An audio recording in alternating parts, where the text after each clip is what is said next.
This is a MSI MS7350 version 1. I literally picked this thing up by the roadside. Free 99. I don't know why somebody would throw away such a pretty board. Uniquely though, it has a SLI mode card, or a switch card. You literally pop it out and just flip it around to engage non-SLI. Now I have it in SLI mode right now because that's what we're going to be doing. The cooler, I'm not going to remove it. It's already re-thermal pasted because I tried it out and make sure it was all still going to work. Very unique design, but it blows air out of the little holes here. There's a reason why they don't make this anymore. It's not as effective as a Cooler Master. I've got 4 matching sticks of G.Skill memory with super low timing, 55515. Sounds like an old telephone number from a movie, but it is PC2 8500, so DDR2. I've got 2 matching GeForce cards, the GTX 260 Core 216. I picked up this one for $5 at a garage sale, and I picked up this one for $5 plus shipping on eBay. These cards go for super cheap. They run super hot, and they take 2 6-pin. They're on PCIe slot, so it's a fairly modern configuration. This is the only video out that it's got is dual DVI and S-Video. I've never had good luck with S-Video. But it's cool that it technically can support 2 monitors. And it is the reference card style, where it blows all your air right out the back.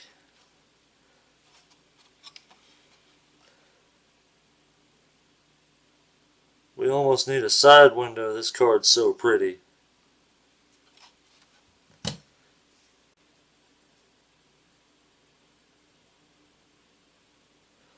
For storage, I'm going to go with a 16 gig SSD just for faster loading times, and then a 80 gig HDD. Both of these are the SATA inputs.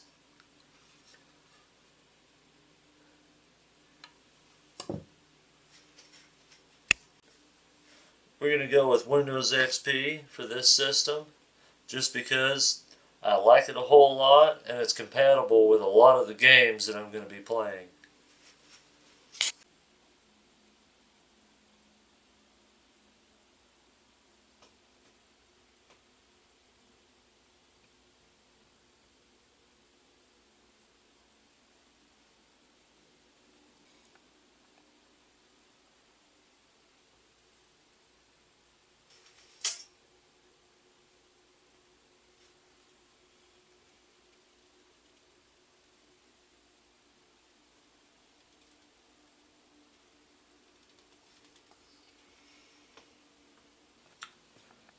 For our case that we're going to be using, it's a Cooler Master ATCS, or ATC, I guess.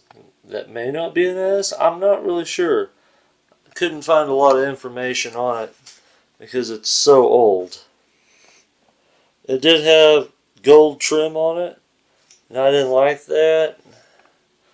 So those were gold. I pulled them out and put some other hex screws that I just happen to have. And because I've already pre-built this rig and made sure it was going to run, I stuck a fan controller in here, and it was extremely hard to get in. I refused to pull it out. All this gigantic mess back here, most of it is from that fan controller. I have it taped down and easily readable, so if something fails, I know exactly where to poke and prod. That's my rear. That's my top fan. Those two are my front fans. As far as fan goes, they're not the standard 120 millimeter like you would normally see today. I do believe these are all 80s. And they do run fairly quiet for probably mid-90s.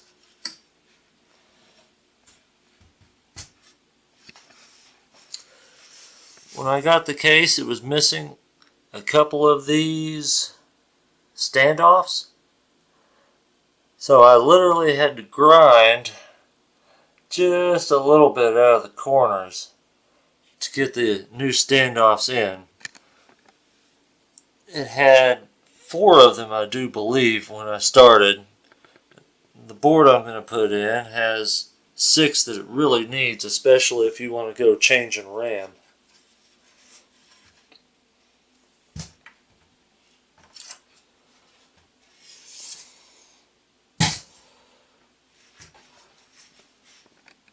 This computer was a pre-build by this company, which I also can't find anything about. Game PC. So original.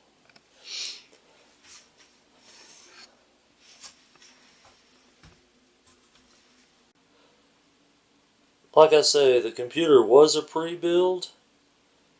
I couldn't find any information about it, but this is the board that was in it, and I wanted to go SLI, otherwise this would have been a great option. It's also an MSI board.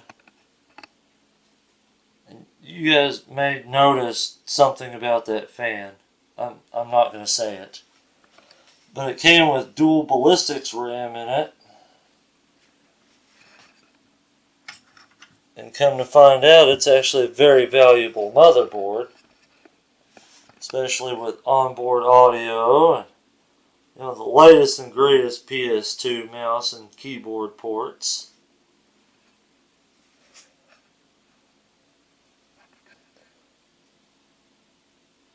Overall, this would have been a great choice, but I do prefer what we're going to put in here, especially with the crazy color scheme. Before RGB, bright, shiny colors were all the rage. Tell me what you guys think. Would you rather see this guy in there, or would you rather see this guy? Let me know. Before I get started, I would like to point out that this is an early SLI board. It really was not meant for really big cards. So the first card that I'm putting in will cover the BIOS battery, and you'll have screwdriver access to this reset, which is fine. However, the second PCIe port directly interferes with the front inputs. And I had to use soldering skills for my front inputs. The power LED, reset switch, power switch, and I took just the standard standalone switches, bent them over, and soldered them in, and used some heat shrink wrap, whatever you want to call the stuff. But they don't work as effectively as I'd like them to. But as long as I can get it to power on, I don't need all the lights, bells, and whistles.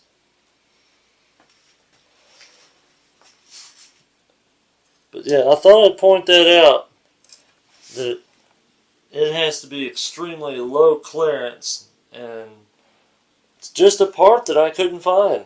I searched it up for 90-degree I/O connectors. It's just not a thing.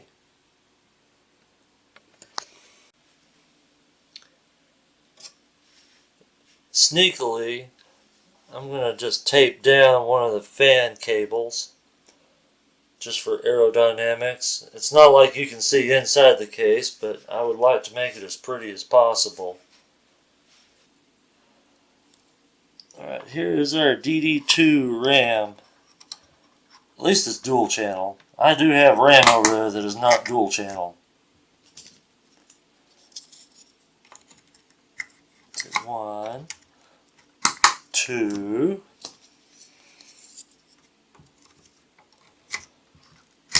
Yeah, I wiggle my RAM just because I've had problems in the past.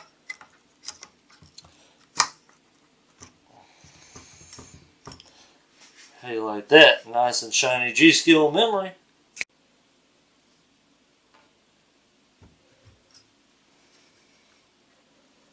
Alright, here we go. If you're commenting about the I/O plate, or just wondering, it did not have it.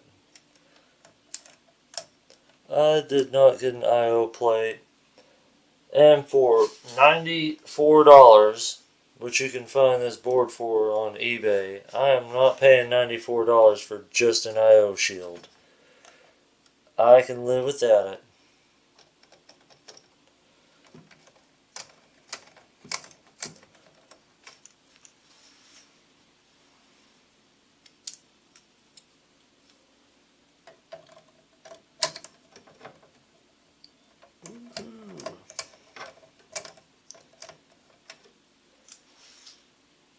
I'm using a Husky screwdriver. It's not an all-in-one, which I normally use. However, this has been the best screwdriver for just taking stuff apart, which sounds terrible, but with no tip to fall off, you can really do a whole lot of work. And it's magnetic. Well, get out of my way.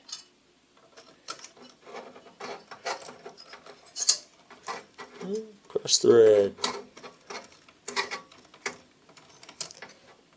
If you ever cross thread a screw, just back it up till it's about to fall off, and you should hear it click. That click is the telltale sign that the threads have reset to the correct position.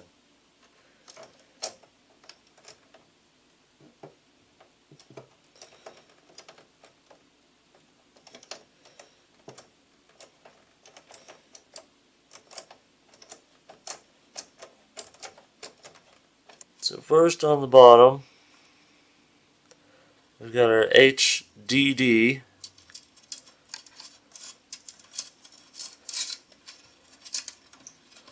If I can untangle the mess that I've created.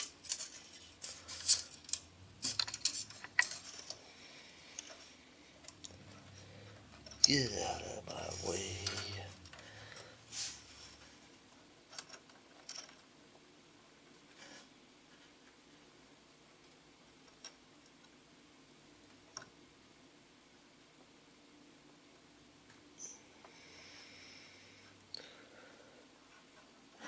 Okay, HDD LED.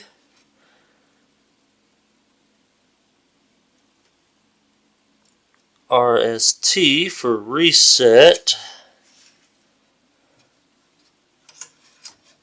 That one's next on the bottom.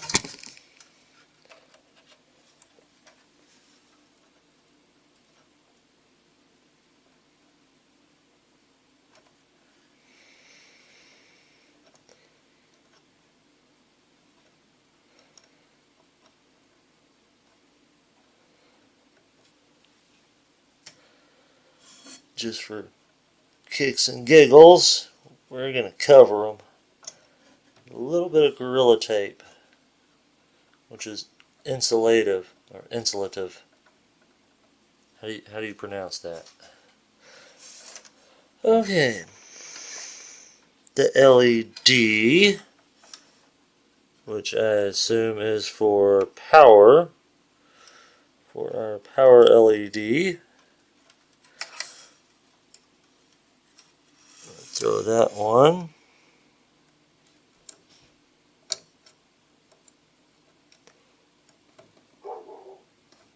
Oh, there's my dog. I got a bunch of kids on my block.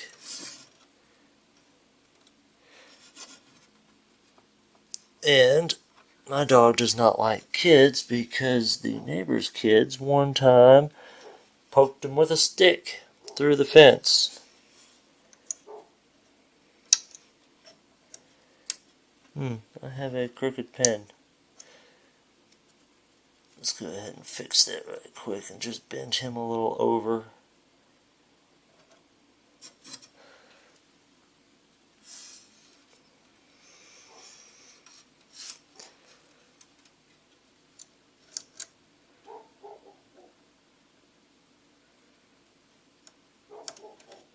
Alright. Power LED is in. Now all we need is a power switch.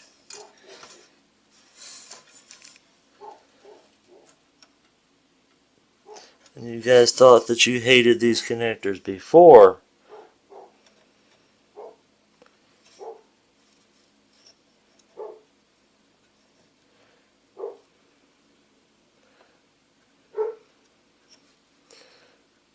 Oh, he's just a big old meanie.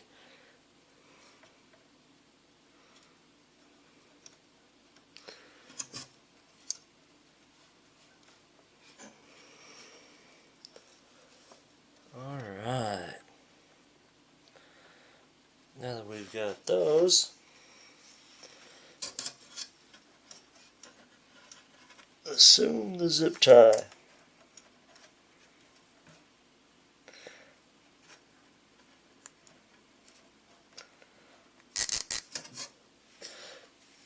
I know my hands are in the way and you can't see nothing. I get it. I'm sorry. I'll try to do this. Maybe you guys can see a little better. My channel is all about y'all. I do this for y'all. Alright.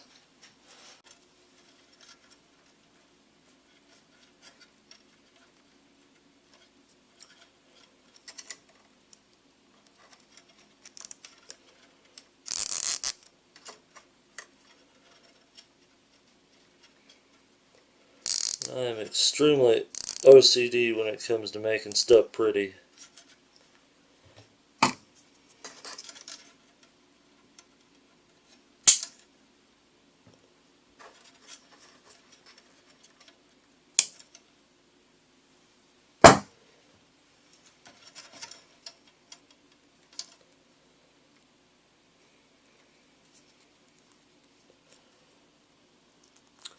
These serve two functions. That is, if and when I move the case, these connections won't fall out and it won't unplug itself from the board, making life just generally better that I don't have to take a whole graphics card out.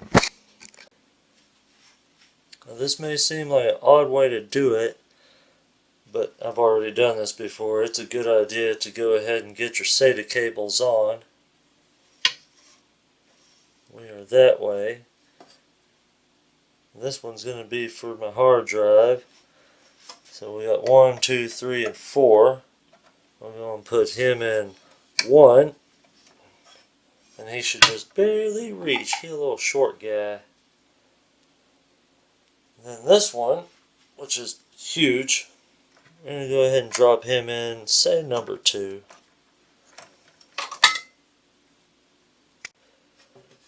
Alright, now that we've got the fun part, getting our little cables in, and getting our SATA cables on, it's time to drop some cards.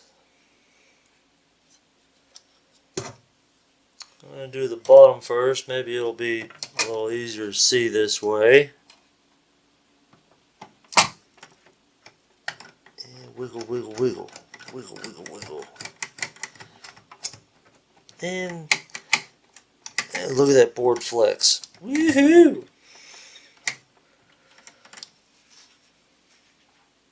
These things are no joke.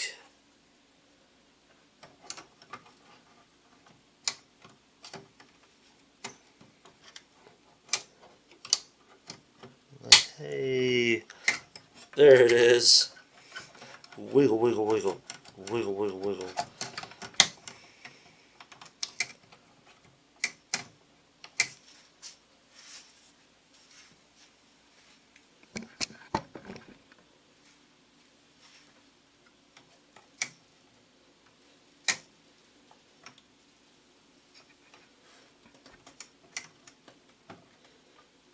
She does not want to go.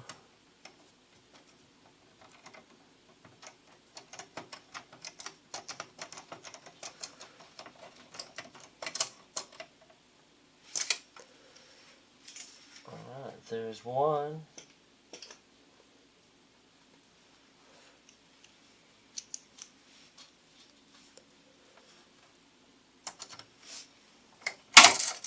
Woo! Kids, try this at home, but don't do exactly like I do. It can only end badly.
Now, I am more of an AMD user, so I'm not very familiar with these, connector cables for SLI.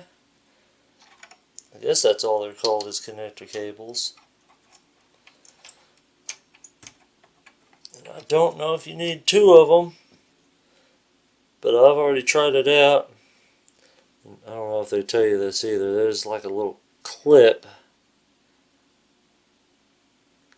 on one side and not on the other. It won't really fit in. But anyways, I don't know if you need both, but I've already tried it. It runs with both, so that's what I'm using.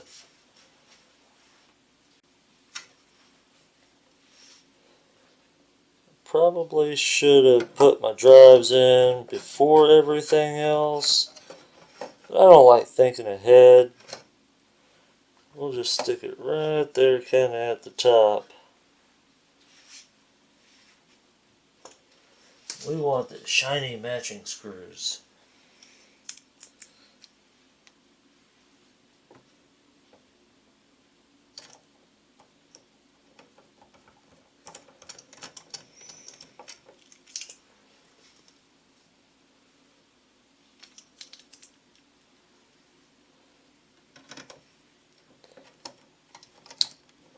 I can hear it now. Some of you guys out there are probably already triggered by me not using a rubber mount. You know what? This drive is probably 10 years old. If it fails, I'm not going to cry. Unless I lose a whole bunch of save game data, then I will cry. I'm not sure what's going on with that.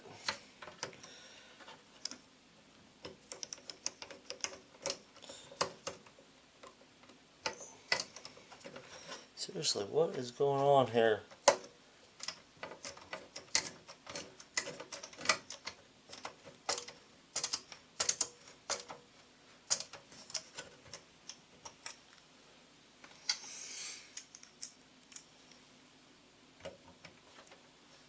Oh, I think I'm hitting part of the frame.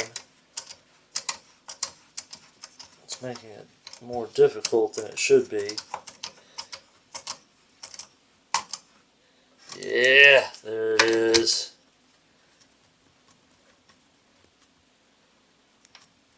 We want it nice and tight. Just like that. So I am blaming the dog that I forgot that I needed to plug in an SSD, not just a hard drive with a short cord.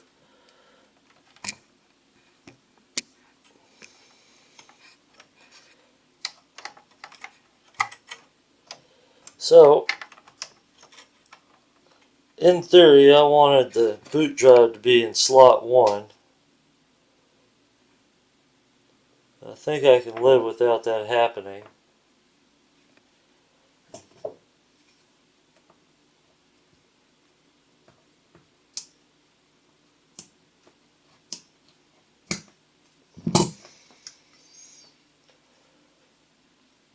However, it is a huge pain to get between these cards.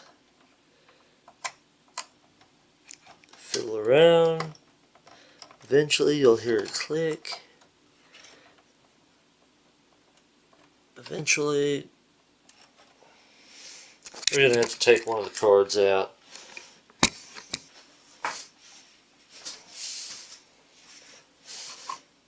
I'm going to sneakily mount it from the bottom. Sneakily.